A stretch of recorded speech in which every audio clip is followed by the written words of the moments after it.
Yeah, true.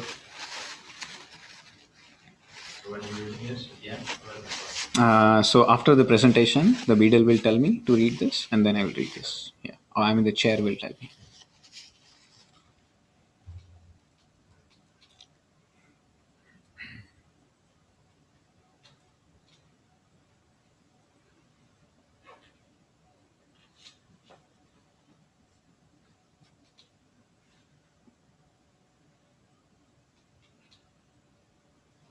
Okay, it's 4 o'clock. The live stream has started. So, dear candidate, you can start your layman's talk. Thank you. Hello everyone. Welcome to my PhD defense presentation, Playing Legos with Nanocubes. Or in other words, the idea of making structures with nanocubes. I would like to dedicate this talk to my grandfather, who was very close to me. He recently departed to heaven just 2 weeks ago because of COVID 19. I'm sure he would have been very proud to have witnessed this day for me. Now, in order to set the stage, I would like to start with a technology which is 50 years old. That is, the art of making silicon single crystals. And in a typical industrial setting, the way the silicon crystals are made is by Chakralski process, wherein you start with a single seed, dip it into a hot melt, and then slowly pull it out in order to convert it into this big crystal. Now, this big crystal is subsequently converted into high quality wafers, which forms the backbone of electronics industry.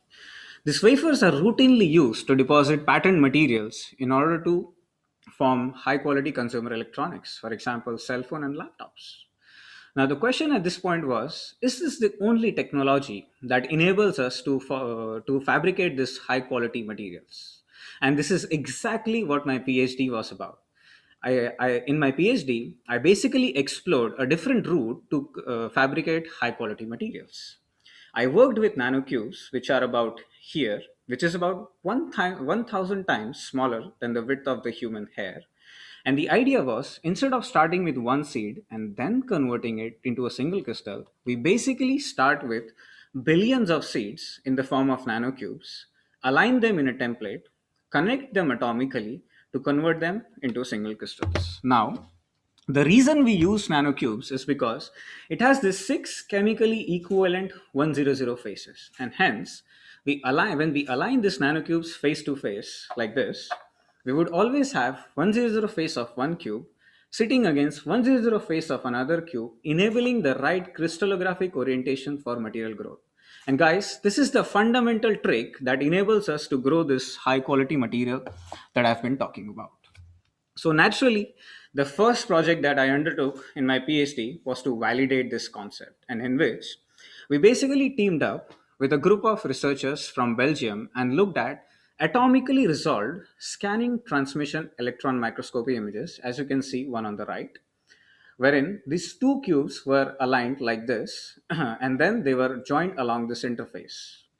We also resolved the planes individually in x and y directions, and we saw that the planes, atomic planes, line up perfectly. Further calculations also told us that there is negligible strain at the interface. In conclusion, this exercise basically told us that it is indeed possible to make nano-sized perfect single crystals using nanocubes as the building blocks. Now, at this point, things became very interesting because we had a lot of questions in mind.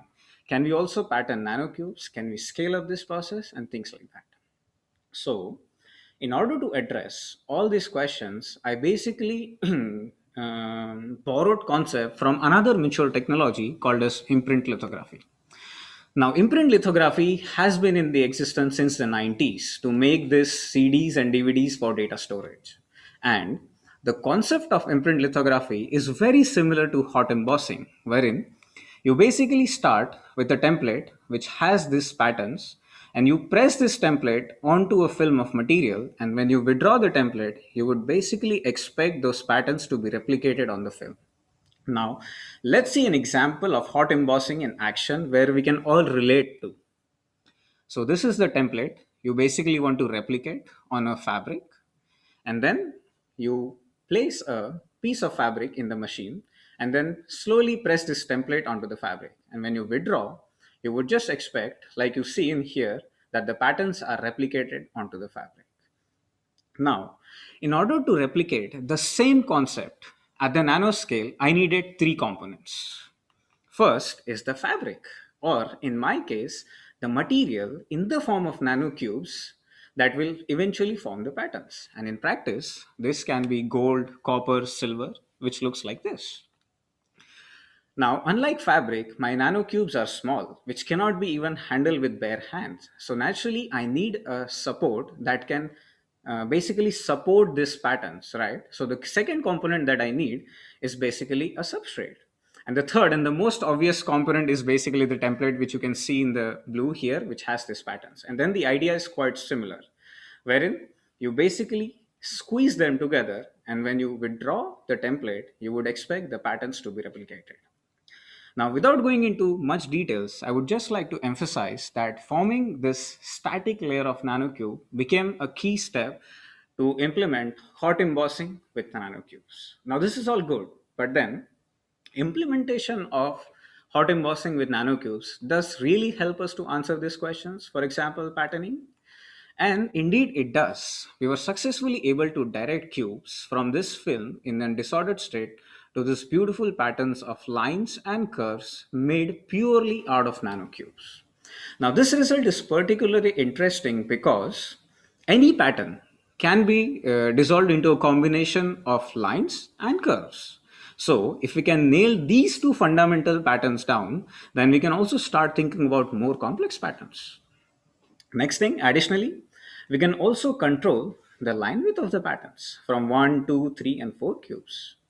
And apart from making straight lines and curves, it is also possible to make patterns with single particle resolution. For example, this lattices. And finally, I would also like to tell you that it's also possible to make 3D patterns with this technique. And again, the flat faces of the cubes lend the desired stability to base to make this single particle wide yet 5 cubes tall freestanding walls, which I think is particularly difficult to achieve if you have irregular shaped particles. Now, at this point, I think it has become abundantly clear that hot embossing of nanocubes certainly helps us to print different patterns. But what about scale up? And for a large scale printing, I would like to direct your attention to this silicon chip in the center, where you see this bright blue color. And truth be told, I did not use blue color cubes to print these patterns.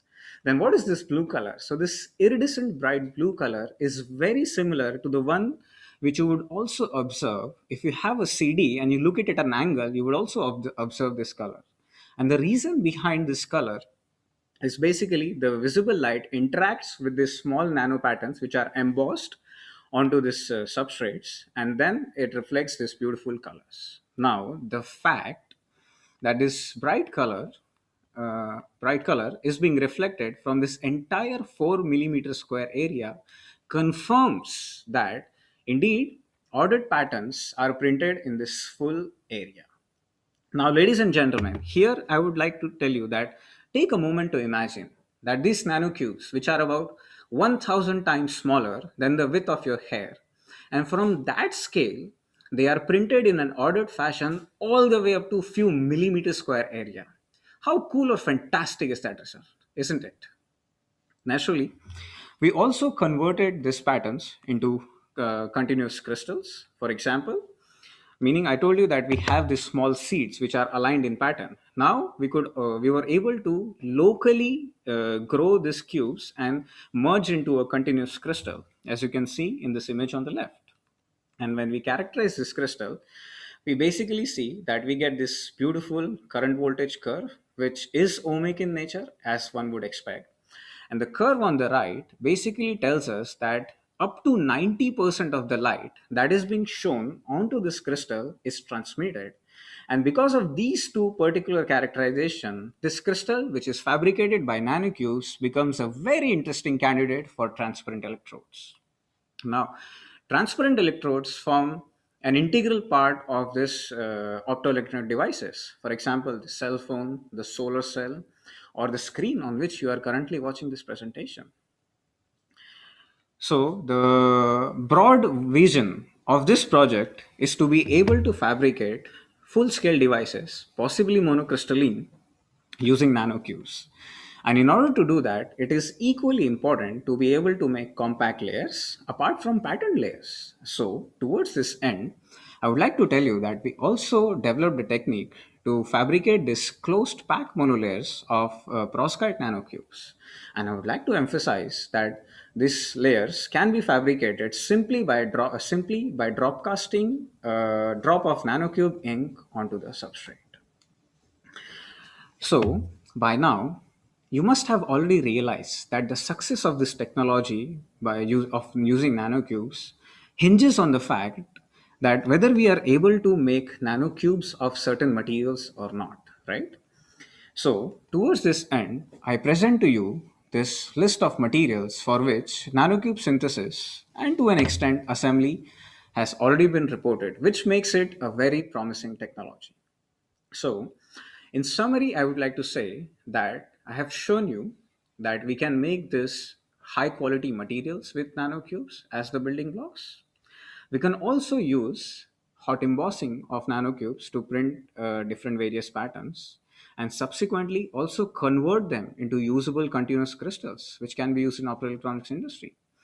We can also make this compact layers, which is a step for making full scale devices. And basically, all this results summarize my labor in the last 4 years.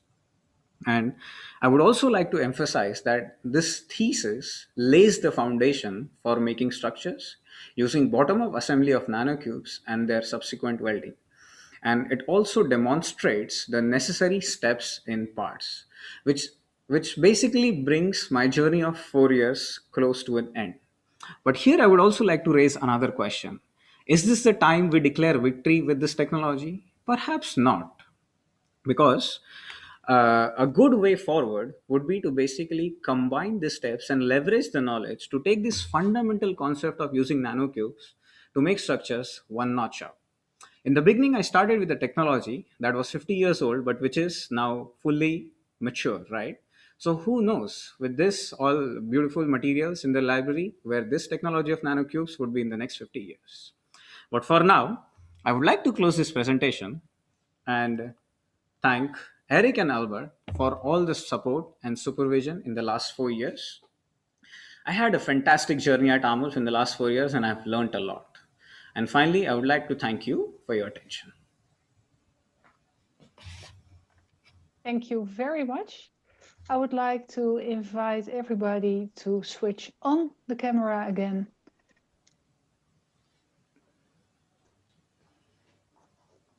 And we are all here. So, dear Rector, the floor is yours. Thank you. Ladies and gentlemen, welcome to this special meeting of the Doctorate Board of the University of Amsterdam on the occasion of the PhD defense of Mr. Agrawal. Dear candidate, to open the discussion, please read aloud the first part of the formula. By authority of the Rector Magnificus and the Doctorate Board of this university, I shall, during this hour, in order to obtain the doctorate, publicly defend my thesis entitled Playing Legos with Nanocubes. I entreat all those who wish to voice criticism of contents of the thesis to do so in a truthful and lucid manner, so as to provide an opportunity for an ordered exchange of views. And it's my pleasure to welcome the members of the committee, in particular those from outside the University of Amsterdam, which are Professor Tobias Kraus from Saarland University, Dr. Heiko Wolf from IBM Zurich, and Professor Alfons van Bladeren from the Universiteit van Utrecht. The opposition will be started by Professor Kraus. Thank you very much. Dear candidate, thank you for a very good talk and an excellent thesis that you have handed in and I've read. I have a couple of questions. The first one would be, you describe the fusion of these cubes, in particular the silver cubes, which you call chemical epitaxy. Now this reminded me much of a more common, a classical process, powder metallurgy, where people have long thought about how this can happen, how the metal moves in between powder particles and creates a metal joint. And I would like to ask you, what do you think about the motion of metal in between these particles? What is the mechanism or the transport mechanism that creates this sometimes single crystal or larger structure in general out of multiple crystals? Dear highly esteemed opponent, thank you for your words. Just to answer this question, I would like to clarify, do you mean the technique which I have used in my thesis or in general for centering of particles? I'd like to know how it works in your case and whether it is similar or very different perhaps from the Pauli centering. Okay. So in my case, the idea is we basically have two nanocubes which are separated by some distance, and then we try to add some extra silver atoms in this area so that there are two things. When these extra atoms are nucleated in the solution, either they can merge with itself and then form a nucleation center and then grow, or these atoms can either come and sit on these seeds. Now, the trick which we try to use in our overgrowth technique is we try to preclude homogeneous nucleation, meaning that when these atoms are nucleated, we don't want them to come together in solution and then start growing. So we keep the concentration of the reactants and conditions so low that these atoms don't really have enough energy to come and form a nucleus. So the only option the atoms would have is to basically come and try to sit at this or on this seed and try to minimize the energy. So when there are enough atoms, I think they will isotropically or they will try to find positions, and eventually when sufficient atoms have been added, they would bridge into each other. So this is the idea I want to propose, but does that answer the question? Yes, so you believe that there is no motion of silver atoms from the cubes. Okay, so I think this is an interesting question because I don't think that I certainly think there is definitely some motion of cubes because we don't have any stabilizing ligands on the surface anymore, right? So if this is FCC, 100 is not the most stable surface of the cubes. So certainly there would be certain diffusion of these particles from 100 to 111 because that's the most stable phase. So I think if there is enough energy for the atoms for surface diffusion, there would certainly be some diffusion that would also contribute to partial loss of morphology of the cube. Thank you. My second question is quite related. On page 50 of your thesis, you seem to indicate that the alignment between the cubes prior to the epitaxy step is very, very precise, even to an atomic scale, perhaps. But then you also mentioned that this is not really necessary. So I wonder, how do you know that this is so precisely aligned, and why would it be so precisely aligned? What mechanism would align it so well? Okay. So for this, I would actually like to cite a paper which was published in Science in 2012. It was where basically researchers have looked into in situ assembly of particles under TEM in liquid crystal, and where they saw this oriented attachment of particles. And the main conclusion of this paper is basically when these particles come together in solution, they basically undergo a lot of instances of matching and undergoing matching and destroying until they find the same crystallographic orientation. And this is what they have proposed in this paper. So I would think that this is what happens in my case as well. And the second thing is that these cubes want to minimize their surface energy for their attachment. So a good way would be to find equal area overlap. And that's why I think that these cubes, they try to find each other in a way that they maximize their overlap because the ligands are not there on the surface, right? So there are a lot of dangling bonds on the surface. So these cubes, these atoms want to satisfy themselves. And if there is nothing else in the solution, then they have to find another cube to bridge so that they can minimize the systems and they can totally bring down the free energy of the system. So then I would assume that this happens, that why there would be maximum overlap between the particles, and then why they would align, because they want to find this common crystallographic plane, which was nicely proven in this paper. Thank you. You are referring probably to a paper from the Alivisatos group who used in situ electron microscopy. Well, then my question very much related to that would be, do you have similar experimental evidence that you have this type of alignment prior to fusion or epitaxial joining?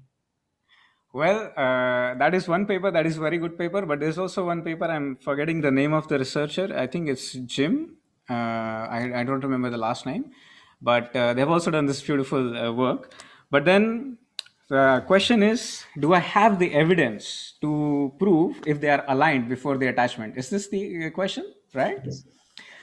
Well, we don't have the direct evidence to say that these are aligned before attachment. But what we do observe after epitaxy is that we have these beautiful pairs. For example, if you look on page 52, figure 3.2a, you see that these cubes have aligned nicely, and there is hardly any loss of shape of particles. So that would tell us that probably these cubes were already very well aligned. And in some cases, if you also go to page 62, then we also have these instances where there is a partial loss of shape. So in some cases they are aligned, some cases not. I think it's a random phenomena, but we don't really have the data to corroborate this theory. Thank you very much. I have one further question, if there's yet still time. I believe I have a few minutes left. You have mainly used high-resolution electron microscopy, STEM, very good and very impressive data. I was wondering, however, whether it would not be possible to use a method that gives you a larger statistics, more particles that are analyzed, for example, X-ray scattering, in order to study these phenomena. Would that be possible? Interesting question. So in order to study that, we need a probe that can basically look in the atomic spacings. So that is one electron beam. X-rays, copper K alpha is 1.54 angstrom. So certainly it has the capacity to look in the atoms. I have a feeling that the question to this answer is yes, but I cannot point to the right technique. Maybe if we have like really coherent beam of electrons from synchrotron of X-rays, then maybe this has the capacity, and probably there are reports which people have done, I'm sure, where, for example, like slow angle scattering, if we can look into it, then this should be possible, I guess, to do it. But probing a larger area, I think we might end up losing this atomic resolution there if we end up probing a huge area. But yeah, I think I might have to read a little more in order to give you a conclusive answer on this. Thank you. I have a last question, which is essentially motivated by your images that often show gaps and kind of incomplete lines where there's spacing. There's multiple, I won't point out one specifically, but often you have gaps between these cubes. So I was wondering, how do you explain this sometimes lack of material of cubes in your structures? And would there be strategies to make sure that they are really densely filled? So you mean there are gaps after welding the structures? No, before. Sorry, can you? For example, if you look at on page 40 and 41, for example, they are in panel 214E, for example. You see this line very well, and they're not really tied together, right? There are some parts where they're really tightly packed, but often there are gaps. This is, of course, in the curved cases, you can't really avoid this, but even in these lines, there are always gaps in between, right? Right. So I think, so let's talk about two gaps. One is the inherent gaps, because there are these protecting ligands on the surface. So these ligands are probably 1 nanometer, let's say. So the cubes cannot be closer than 1 nanometer unless we are really compressing them. So that's one inherent gap. That's obvious. The second gap, you say that there are these missing particles, right? I mean, missing gaps, I'd say. So I think this has also have to do with the fact that before printing, we make this film of cubes on the surface. And this, if it is a little more uniform, maybe if we, let me get my thoughts in line. So what would be a better way to eliminate these defects? Dense using, so I mean, here we see that there are not a lot of particles missing from the structure. So using dense films probably might not help as much, but maybe a better implementation of the technique in a way that the cubes have enough or more time before they are frozen into their right orientation might be one idea to eliminate those defects, I would say. What else? So the one thing which I have not really played was the approach time, that how fast it approaches the surface. So maybe I think if we give enough time for the cubes, probably this could be a way to eliminate these defects. Thank you very much, dear candidate. Thank you, Professor Kroos. I give the word to Dr. Wolf. Thank you very much. Dear candidate, thank you very much for the nice talk, and congratulations for the nice work. Really impressive structures that you created from the nanoparticles, from the cubes. I'd like to pick up a bit in the area where Professor Kraus left you. And that is the mechanism of this imprint process.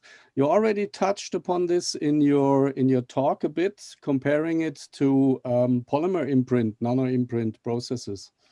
And the usual result you find there is always a residual layer, even in areas where you want to repel the polymer resist at the end.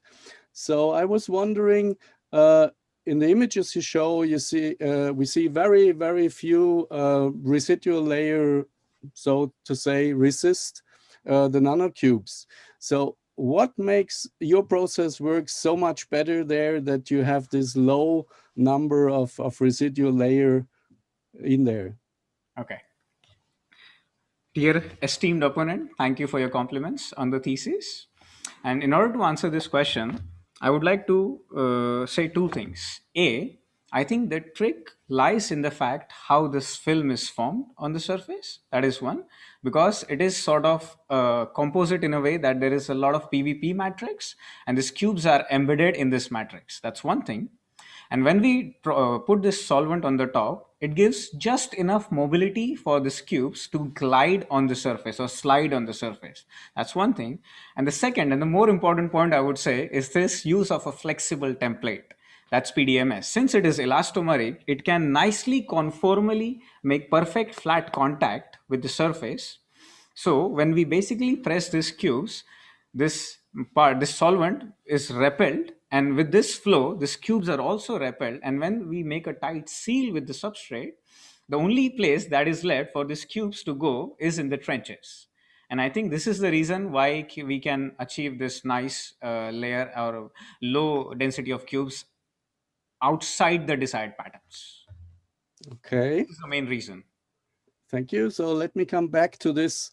So what we've seen and experienced, if we print in a liquid environment, what you in principle do as well, and you really come down parallel to the substrate, since the material is soft, you may entrap something, a volume, and the soft stamp starts to conform all around in a circular manner around this volume.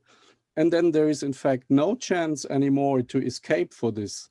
So are you sure you really are perfectly parallel aligned in this process? Okay. So I'm sure that we are not perfectly parallel in this process, because the machine we basically use for printing is an Instron machine, which is usually used to break tool steels in industry. But somehow we found this. I know that this is a great machine, so we engineered it to print this nanoscale patterns, So the tool which I use is definitely not optimized for this. It's just something I knew that this is a machine that could be used for making this work. So I think I'm sure that it is not perfectly parallel. And I think it works to our advantage that not having it perfectly parallel. Otherwise, we would run into the exact same problems what you just described. So, okay. Yeah. So it's just this sort of a rolling action, but really tiny amount that helps us to do this process, I guess. So this kind of already gives way to my next question. What happens if you have an excess of particles, which I guess you sometimes have, or even need to make complete filling of the structure? So in principle, two questions: what happens to the excess, and do you control the amount of nanocubes that you need according to the structure that you want to form? Okay. So the first question: what happens to the excess cubes? So if you look at the large scale image I showed, let's quickly go to Page 25, figure 2.3c is the same image which I also showed in my presentation. So in this large scale image of the silicon, you see outside of the patterns, you see this thick film or this thick color thing. So that's basically a lot of excess cubes which are pushed out in this process. So a lot of it is pushed out, but then the good question is, what happens to the one at the very center? Does it have enough time to get out? Because then this is a good one, right? So this, I think, depends on the diffusion process, like how much time the cubes have to diffuse. And if they have enough time, probably there is a chance that they find a trench and then they go. So we have also seen on experiments that the cubes can diffuse up to 25 micron distances. So that is one way. So in a way, this excess cubes basically go out. But then the other condition, when there are really a lot of cubes, we have also seen that then they just stay. If there is not enough area for them to go in the patterns, then they just stay on the substrate. So following up on your next question, that do we control the density of the cubes? Yes, to an extent, we did try to control the density of the cubes. However, I always use drop casting to make these films, which is not the best way to make the films because we lose a lot of amount in the coffee stain effect. And that is something we cannot control. So I think a good way would be to just do spray coating to probably minimize this problem. Then one question, you emphasize a lot in your thesis that you really need this process of re-wetting. So that means it doesn't really work so well if you just try to imprint the resist. And also congratulations for this, for being a good researcher, not giving up and trying further, because I guess many people would have just said it doesn't work. So you tried and re-wet again, but what do you really think is the difference there? I mean, you're using the same solvent as I understand. So what really makes the difference there? I think this is a fantastic question, because the key thing to understand is this: when we have the substrate and we drop cast the cube, let's take the case when we drop cast the cubes and we don't let this film to form, right? So these cubes are still hanging around, jumping around in the solution. So they have not felt the motion to the substrate. I mean, they are not very close to the substrate. So when they are being pressed from top, and the solvent is pushed out, they experience this force from the fluid and they basically are pushed out. But compare this to the process where a film is formed, where all the cubes which are originally in this solution now are attracted to the substrate and feel this sort of van der Waals forces of attraction, so that binds these particles to the substrate. But I also say in my thesis that this is the key to nanocube imprint lithography, because when this binding is basically because of the PVP. So there is not a direct binding of cubes to the substrate. However, there is a layer of PVP underneath the cubes. And when we re-wet this thing with ethanol, which is the original solvent for the ink, this allows the partial mobility for the cubes again, but it is not enough to push them out completely like it was in the beginning when the cubes were still hanging around in the top. So that's the difference, why it makes it more effective when we make a film and when we don't have a film. It basically effectively binds these cubes and increases the concentration in a way. Okay. So what roughly is your volume ratio of the PVP and the cubes? Is it really so significant, the amount of PVP? To answer this question, I would like to say that it really depends if the PVP is enough to cover the area of the substrate. As long as it is enough, I think it doesn't matter anymore. We have done some controlled experiments where I used 1 millimolar of 0.5 microliter, 2 microliters, so 1, 2, and 4 microliters of PVP for a film in order to form this bed. And beyond 1 microliter, we didn't really find any difference in the printing. But when it was only 0.5, then we couldn't really print as well. So I think it's as long as it is enough to make this film on the substrate so that it allows this sliding action, that's good enough. Okay, thank you very much for your answers. Thank you, Dr. Wolf. We continue with Professor van Bladeren.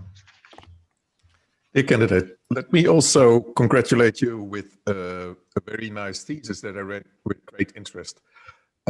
Partially also because in our group, we also work with the self-assembly of cube-shaped nanoparticles. We even looked at the shape effects of those particles. You only used sharp ones. We also used rounded ones. And we also are still investigating the self-assembly of larger cubes. And we share also quite an interest for what in the literature is called directed attachment of such single crystalline beautiful nanoparticles. So many reasons why I loved your thesis. Nevertheless, I have some questions for you, and they deal with chapter 5. Specifically, I would like to discuss with you the mechanism about the ligands exchange and how they affect the interaction forces between the nanoparticles.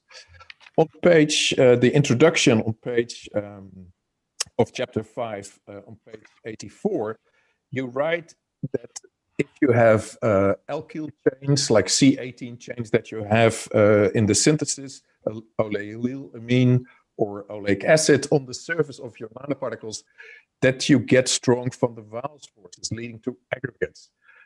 That is completely not our experience. And I would say in the field, these kind of ligands are known as stabilizers that in apolar solvents do not lead to strong aggregation. You towards the end of that page 84, you quote a paper, reference 235, where you say that there is proof of such aggregates. However, those are not alkyl chains, those are polyethylene oxide chains, which are hydrophilic, and then you indeed get also in the solvent very strong van der Waals forces. So it's our experience that if you put these alkyl chains in a solvent like toluene, like with silica spheres, we find also nanoparticle silica spheres, we find crystallization. Could you please hold your mic a little bit up, please? We find crystallization only at 50 volume percent, so no indications of strong attractions. Where is the proof that you have these strong attractions? Okay. So, dear highly esteemed opponent, thank you for your kind words. And well, I would like to say that this introduction makes more sense when we come from an experience of cesium-lead bromide assembly, where we have often seen, where a lot of papers also report, for example, there is also this beautiful paper in ACS Applied Materials and Interfaces published by group of Tom Gregovich, where they show that these cubes have a tendency to cluster if they don't have enough ligands. So I think when we say that these ligands have strong van der Waals forces of attraction, it also is clubbed with the van der Waals force of attraction of the cubes as well. So it's a combined effect that basically causes this high degree of clustering. Well, then I immediately would like to jump to page 92 and to the interaction potentials that you describe on page 88. I don't think in the free energy curves that you present here in this chapter, the van der Waals interactions between the cubes themselves have been taken into account. Because on page 92, you even write, the bulk atoms were not taken into account in the simulations of the free energy. So what's your response to that? Right. So I think this was a very coarse form of simulation we did because we wanted to understand what might be going on experimentally, because we saw this formation of beautiful monolayers by the ligand exchange, and we wanted to see what could be causing this. And since we did not have enough time, so you are right, we did not include the van der Waals force of attraction. This is just a very coarse form of simulation to try to speculate what might be going on. Without any solvent present. That gives the very large van der Waals forces, and even if you just change the distances between the cubes, you get like hundreds of kT. If I looked up the reference that you cite, reference 224, it is cited that the liquid is not put part of the simulation because we are only interested in equilibrium structures. However, if there are hundreds of kTs here in these curves, how can this be the equilibrium structure? Well, yeah, I think at this point, I'm not sure how to answer this question because I don't have enough knowledge how the simulations were done, because these were done with collaborators. So I think I'll have to read a little bit more to answer this question. Sorry. I understand that it's professors at Travisek Group that you collaborated with, but you nevertheless put these curves also in your thesis. And yeah, so a part of the reason why I ask for it is that I'm trying to understand the difference between changing the ligands to the thiocyanate groups, which indeed improves the self-assembly. That part is clear. Sorry, Mike. But what's the reason, according to you, of this improvement? Because the thiocyanate groups are clearly shorter. So the attractions that you alluded to in your previous part of the answer between the cubes go up and not down. The van der Waals interactions between the cubes themselves. Okay. So the question is, what is that key thing that enables this assembly if we do the ligand exchange? Is that the question? Yes. Yeah. Okay. So I think from experience, we know that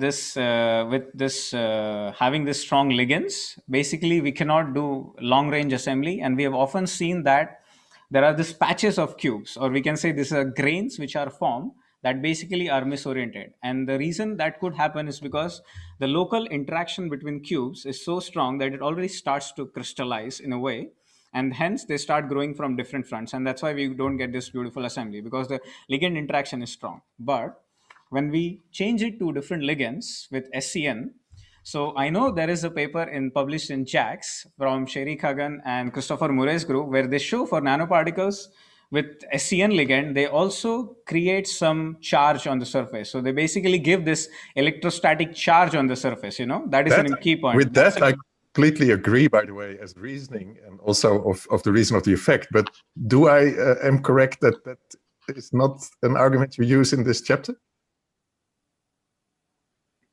Well, to be frank, in this simulations, like I still said, it's a coarse form of simulation where we just wanted to... The charge is present, I can assure you. The charge is present, right? No, not present. Ah, okay. And also, I think you don't mention it as the reason of the better self-assembly, but you now gave it as an answer. That's fine, and I think I agree that this is the most likely cause of the better self-assembly. So probably I'll give the floor back to the record. Thank you for your answer.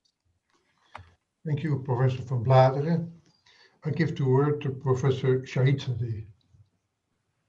Dear candidate, I would like to join the other members of your committee and congratulate you for the work that you have done. So I read with a lot of interest your manuscript, and of course I have several questions, but because of the time, I cannot go through all of them. So I have selected some of them in order to discuss your work with you. I would like to discuss the chapter 3 when you describe or propose a mechanism in order to describe the spontaneous self-assembly of your nanocubes and the generation of this epitaxial interface between them. So in your manuscript, you wrote that what is important is that first, there are two important parameters. First, the removal of the ligands that are keeping them, and then also the mobility of these particles at the surface. But when I looked at the way that you basically do this, so in a one step, you remove the ligands, and then in a second step, you use a solution of water and ethanol in order to wash them with steering. And then I suppose that you will bring out your substrate, and then you look at your self-assembly. So there is something that I don't understand here. So my first question is that if the mobility is important and they are mobile, so if you remove the ligand, then how is it possible that you don't lose them when you put in a water and ethanol solution while steering? Mm-hmm. Okay. Dear highly esteemed opponent, thank you for your kind words. So to answer this question, so there are three parts to this. So even before putting this, so the cleaning procedure of dipping it into ethanol and water was done to make sure that when we put it into when we put it into TEM, so we observed that we were getting some amount of carbon deposition and we were losing on resolution so much. So we were able to get this assembly even before we were doing this cleaning step. So it is certainly the mechanism of moving the particles that is into play that makes this. But having said that, it's also true that we do indeed end up losing some particles in solution as well. And this is also one of the reasons why we use ethanol mixture, because ethanol effectively reduces the surface tension of water. So when you withdraw it, we have to really carefully withdraw it, because if you just use water which has high surface tension, we would end up losing a lot of particles. But since this is also a drop casted mechanism, statistically we do find a lot of particles which are still left behind on the grid. But yes, we do lose some particles, but with this ethanol in the mixture, we do reduce the effective surface tension, and hence we do end up with particles good enough for analysis. That's the idea. Thank you. So I would like to go then to my second question in relation with this part, is that when you use water and ethanol, as you said, you reduce the surface tension, and I can imagine that with respect to the proportion of the water and ethanol, you will have, you can change the speed of evaporation afterwards. So what is then the role of the capillary forces during this evaporation state on the realignment, the alignment that you can have between these nanocubes and have such a kind of epitaxial interface? Okay. So you're asking what happens to this epitaxial interface while we are cleaning this? No. Right? In this? No. Okay. No. Sorry, My then could you please repeat the question? In order to have such a kind of nice alignment, what is the role of the capillary forces? Because you have this water and ethanol solution on the top, it will dry, and of course at some point you will make a thin film between these particles. It's like when you have two glass slides and you put a tiny droplets of water between, and then you stick them to each other very nicely and very aligned.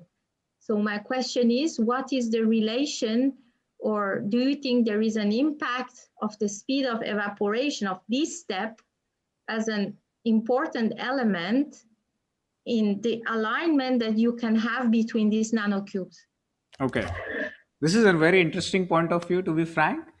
But in my experience, I would say there is no effect, because this whole process of removal of ligands and alignment happens in solution in water. So there is this vial, we have this sodium borohydrate solution, and this grid is dipped into it.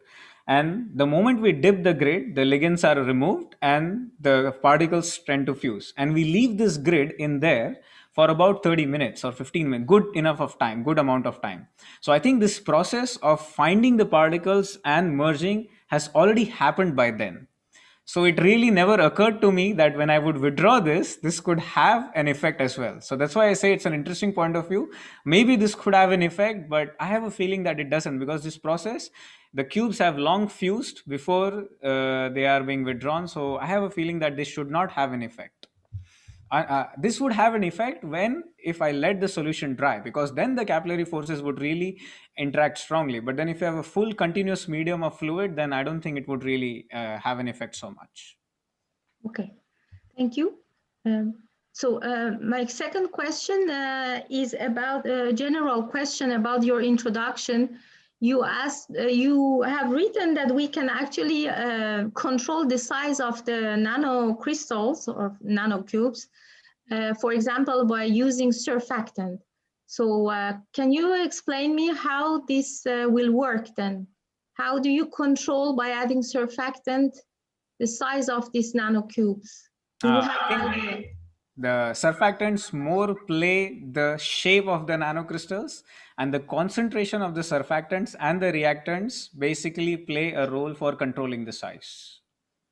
This is what I meant when so So what does this mean? This means that the particles are interacting with the surfactants? Oh, okay. So this is how I understand it. So let's say we are trying to grow palladium. So we have palladium atoms which are nucleated in the solution, and we have new surfactant, for example, Br minus, that basically stabilizes the 100 surface for palladium.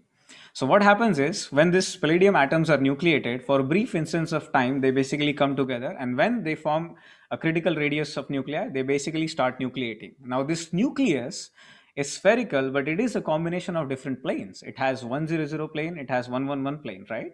And these planes have different atomic density. So it has a different surface energy.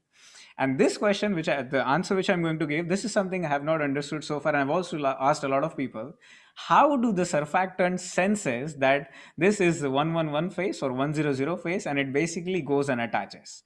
And then this basically stabilizes one phase and controls the shape of the nanoparticle. But how it senses, this is something I still don't know. I have asked a lot of chemists in a lot of conferences.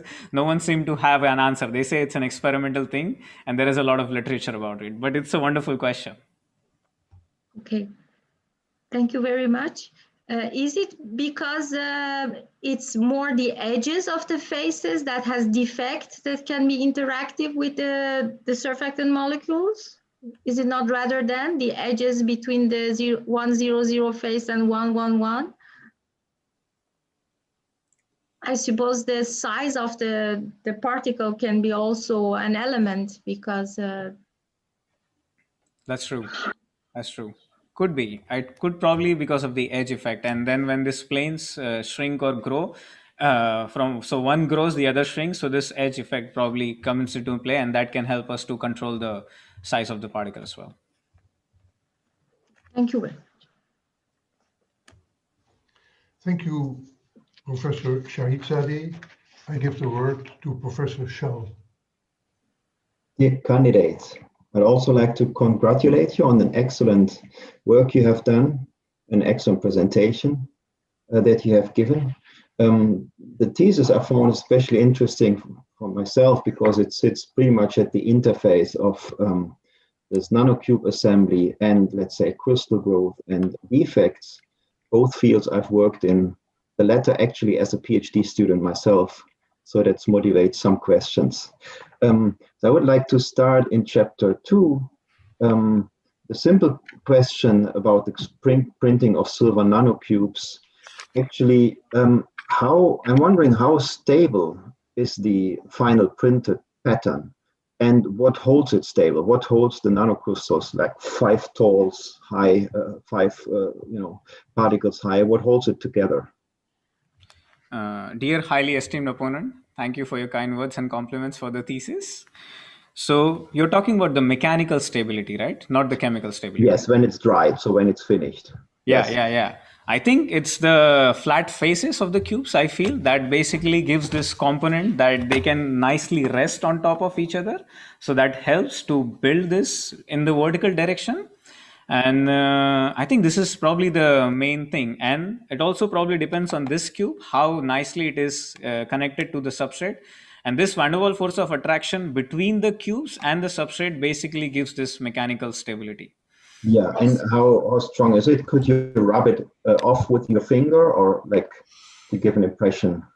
Okay, to be frank, I thought these patterns which I made were so precious, I never dared to put a tweezer on the patterns until I finished the characterization.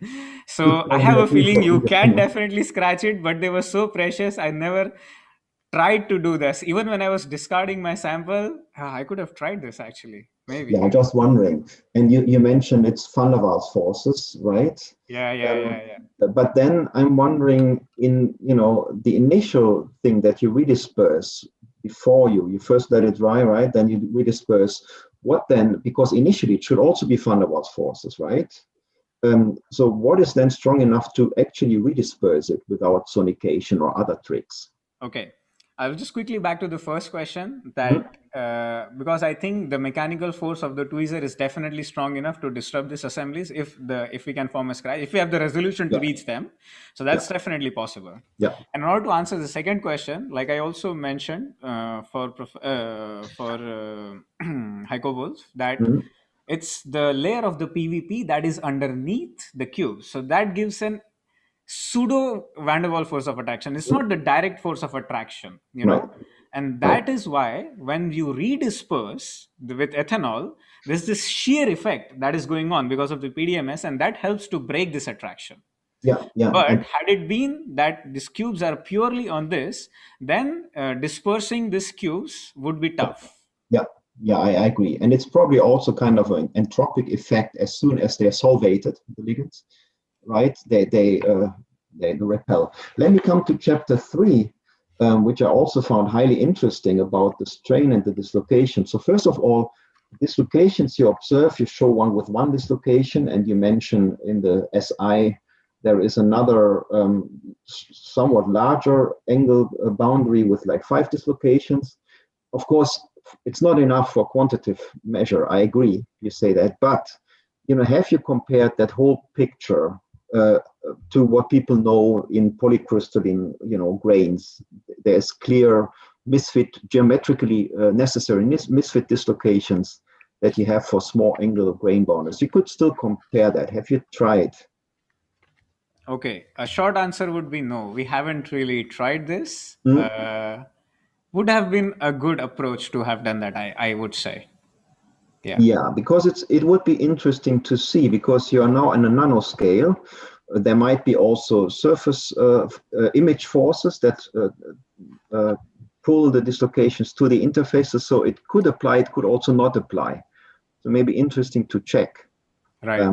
There's a clear, and then if I look at this other figure where you show the beautiful TEM analysis with the strain, you're saying that there is no strain visible. Now, if I look carefully in the epsilon XX component, I might be seeing actually some residual strain. And first of all, my question is, what is the X component in this image? In which direction actually is it? I mean, the epsilon XX. And if I don't see it in the epsilon YY, that's why I'm asking. In the epsilon XX, I seem to see in the middle something that is a bit yellowish. And what could cause such a residual strain? Could you please point out which image we are talking about? Sorry. 33C. Yeah, okay. So first of all, what's the X direction? So the epsilon XX, is that horizontal or vertical? The X direction? I think it's the vertical. So Okay. vertical direction. Yes. And they seem to be a bit yellowish in between what used to be the 2 grains. And I'm wondering, and I'm not seeing that in the other direction. I think I understand your question. Yeah. So you haven't thought about this? Yeah. I think I'll have to think a little more carefully to be able to answer this question. Why there is this inhomogeneities, you mean, right? Yes. Some places it is and some places it is not. Yeah, I don't want to say that is I know I am not sure how to answer this question. My feeling was it was a little bit, in this direction, so it could actually slightly misalign vertically, or it could have an effect vertically, but okay, that's fine. Hora est.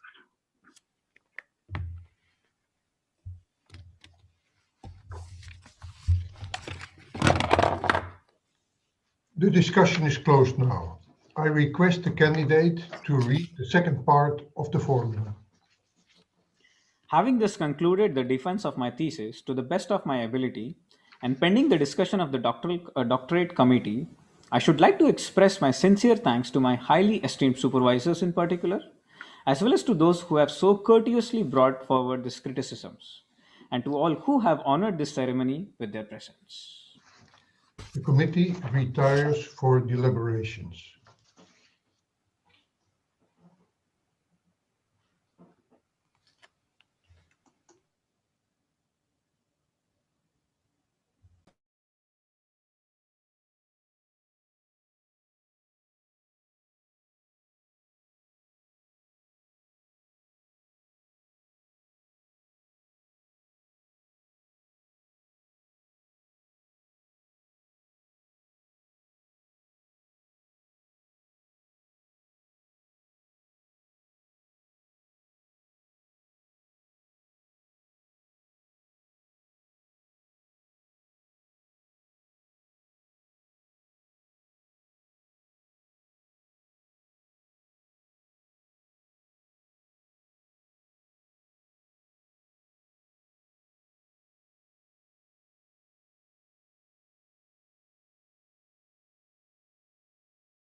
We are all here, so dear Rector, the floor is yours.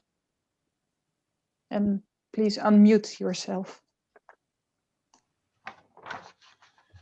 Esteemed candidate, after due consideration of the thesis you have submitted, we have decided to grant you the doctoral degree.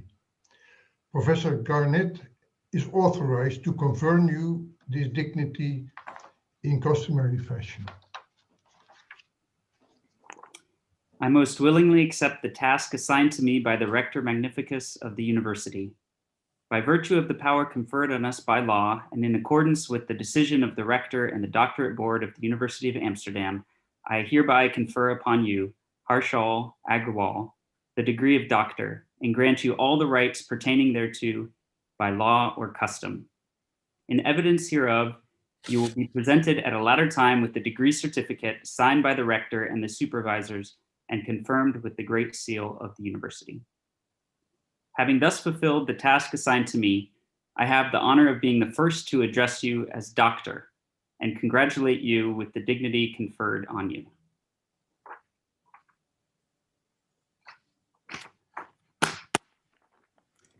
Dear Dr. Agrawal, dear Harshal, I always have mixed feelings when my PhD students graduate, but today is especially strange. I'm in a separate room, talking to you on a screen, trying to convey my pride in your accomplishments at these last 4 years and my sadness that you're leaving the group. I'm sure this isn't what you imagined when you dreamed about your defense, but these days we have to be kind of flexible and make do. Actually, that kind of flexibility to overcome obstacles and to find another way of working is something central to a successful PhD and a place where you really excelled. Every part of your PhD took a different path than we expected, but ultimately reached the target. You began your PhD with the goal of making optoelectronic devices using a capillary assembly and welding approach that a former postdoc in the group had developed.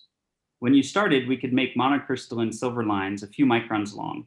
Your charge was to extend the process to other metals, semiconductors, and dielectrics, expand it to arbitrary 2D, curved, and even 3D patterns, scale it up by a few million times in area, improve the reproducibility, and understand the strain and defects that form at the epitaxial interfaces.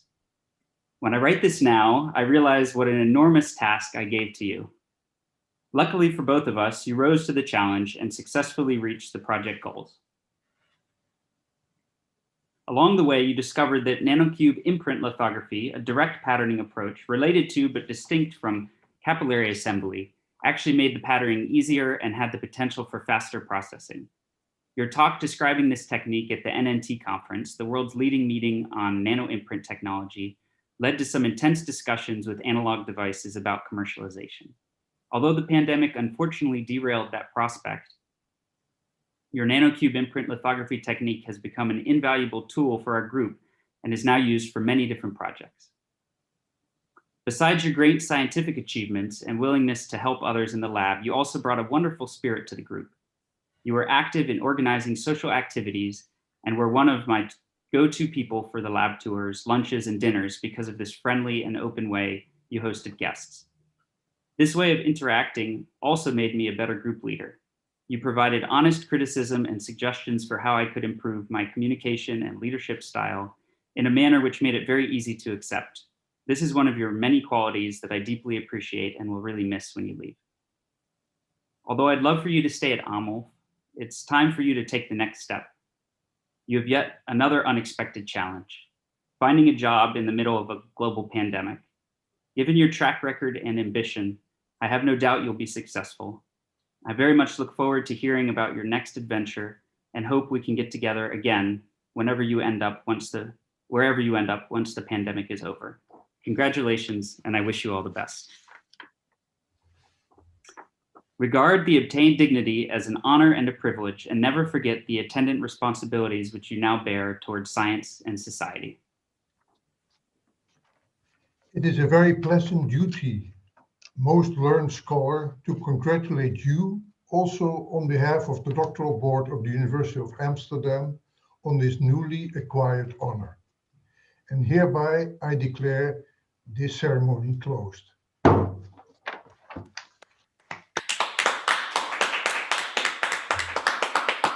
Congratulations, Dr. Agrawal. You did it. Thank you. Wow. I'm Maybe- sure dear chair, please go ahead. Thank you, Marie. I should admit I enjoyed the inspiring way in which you presented your work. Sometimes physicists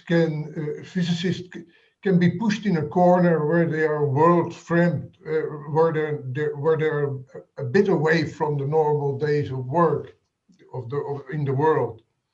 But you gave a very lively presentation, and you made it clear that physics is a science that we all can enjoy thoroughly.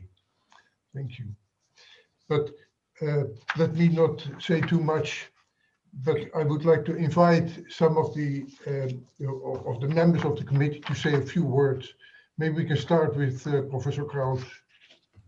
Yeah, dear Harshal, dear Dr. Agrawal, congratulations. It was a great pleasure to first meet you a long while ago, and it was also great to have you briefly in my group here in the place behind me in Saarbrücken. I hope you enjoyed the short stay. It was also very nice, of course, to see what you did with the imprint, which is in a very interesting way connected to things that we've been working on a long time ago. So it was very both exciting, rewarding, and just a joy to see how this went. And yes, of course, your energetic style always is great to see. And I was very happy both about the energy that you brought, but also about the care that you applied, in particular also in the discussion. So congratulations on this all. And I'm curious to see where this will take you next. Thank you so much. Professor Wolf. Yeah, maybe also some words from me, Dr. Agrawal, Harshal.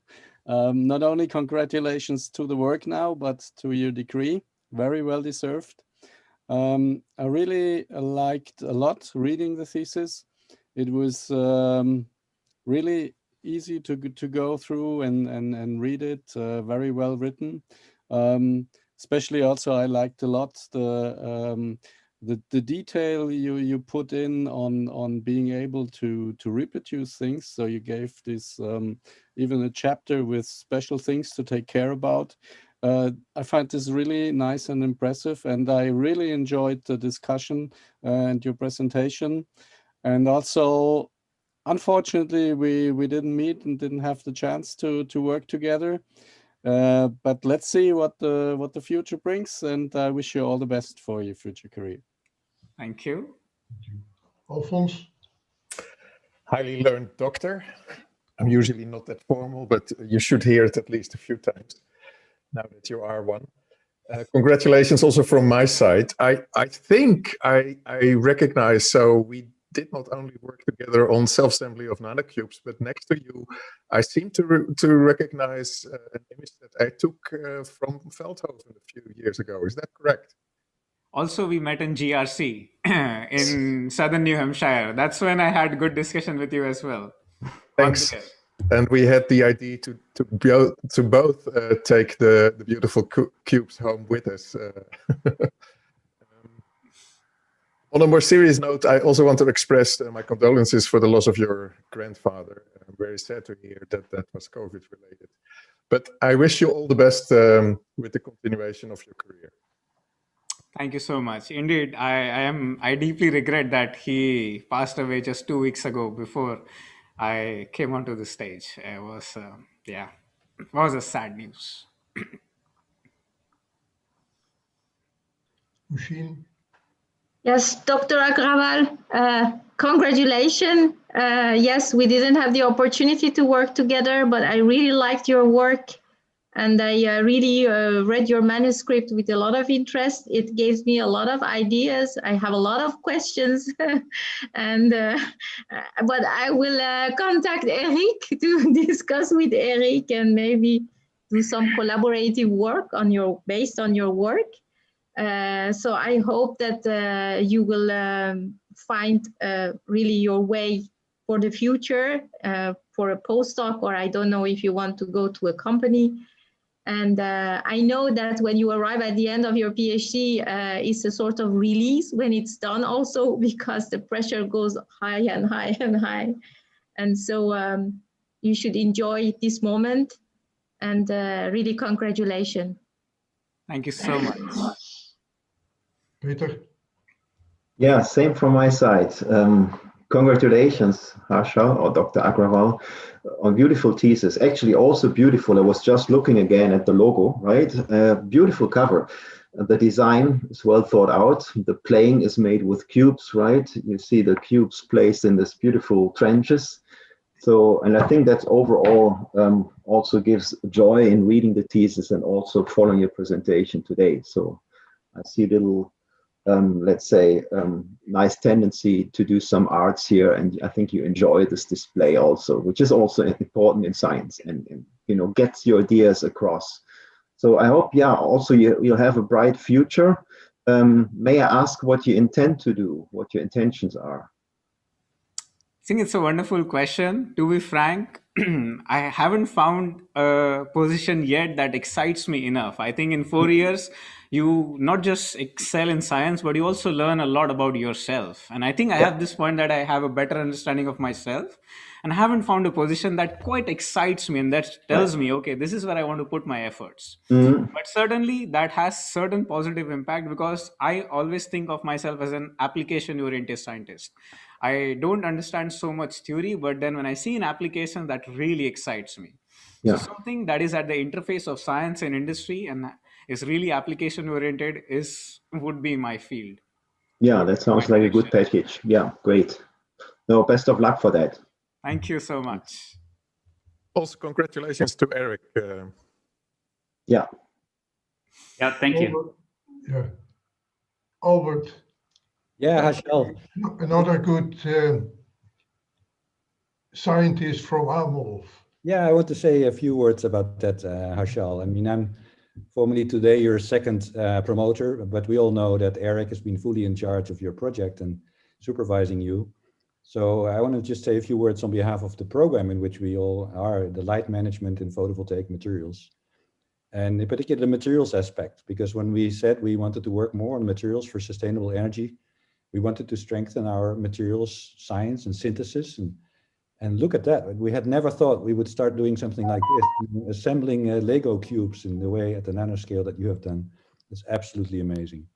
So we're all extremely proud of all your technical achievements, the science that you have taught us and the new insights.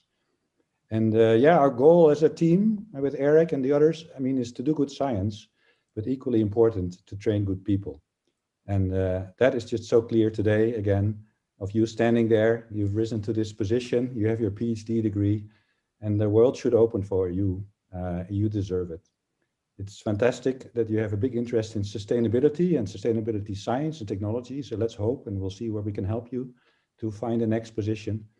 But I just want to conclude, we're extremely proud of everything that you have achieved for LMPV and for Amolf. Thanks very much. Thank you so much, Albert. Let me then congratulate the promotores with this candidate and give the word back to the Biel.